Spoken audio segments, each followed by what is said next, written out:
אתם מאזינים לגלי צה"ל, שידורי צבא הגנה לישראל. דובר צה"ל מודיע כי היום, סמוך לשעה 2 בצהריים, פתחו הכוחות המצריים והסוריים בהתקפה בסיני וברמת הגולן, וכוחותינו פועלים נגד התוקפים. כתבינו מוסרים כי בשל פעולות של מטוסים סוריים בגזרת רמת הגולן, נשמעות ברחבי הארץ צפירות עולות ויורדות. אלה הן צפירות אמת. המודיעין הכי טוב זה המשקפת. אחר כך בא המרגל, ואחרי זה בא הזנב, ואחרי זה בא צילום אוויר, אני לא יודע מה. אבל הכי טוב זה המשקפת. ראינו בעיניים, ראינו מה שהם עושים.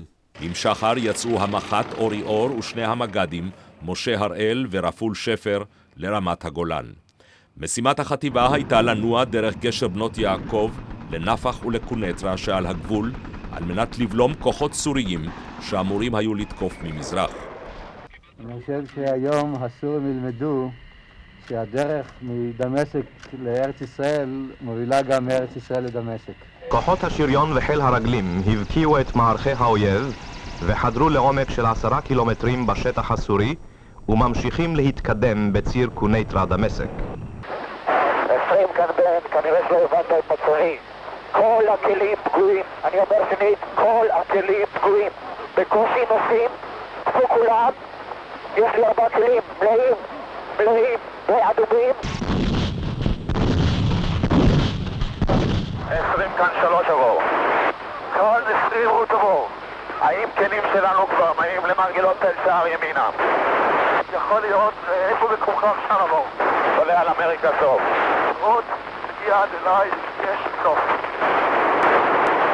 3 בקומך עבור. עבור שלי, זה לא עונה, אם תדע בקומו עבור.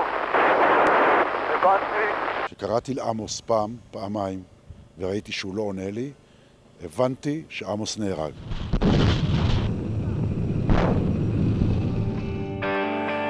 שיר ישן נושן, שיר של חיילים שחוזרים אחרי הקרב. טנק מימין נפגע, טנק משמאל נפגע, אין קשר, אין מפות, אתה לא יודע לאן נוסעים. מישהו שר את זה קודם, אתה לא יודע מי מנצח, מה קורה, מטוסים בשמיים נופלים, נפגעים, יורים עליך ארטילריה, יורים עליך כדורים.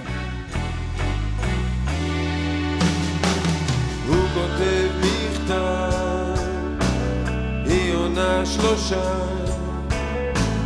ככה זה הולך תמיד.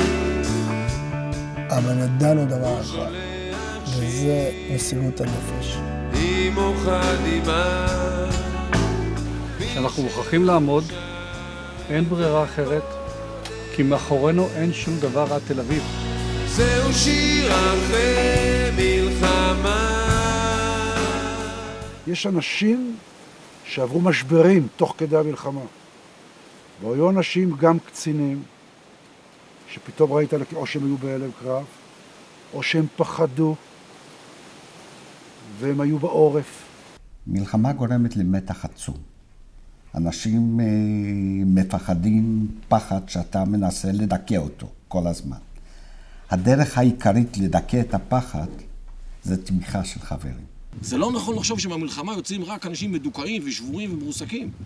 אני חושב שרוב האנשים שעוברים את המלחמה, הם יוצאים ממנה אנשים אחרים, חלקם, אולי אפילו חלקם הגדול, בתחושה שהם עשו את זה.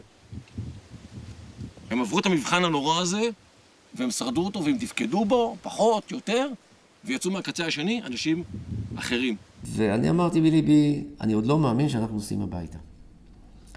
ואז כשהוא חג מעל תל אביב, כן, זה היה...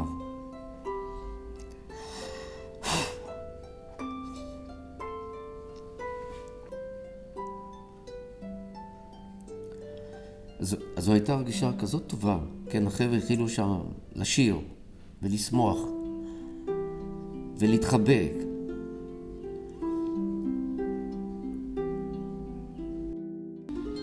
ההורים שלי היו מבוגרים, כן, הם היו יחסית גם קרובים, וזה היה נורא, זה היה משהו, אני לא ידעתי.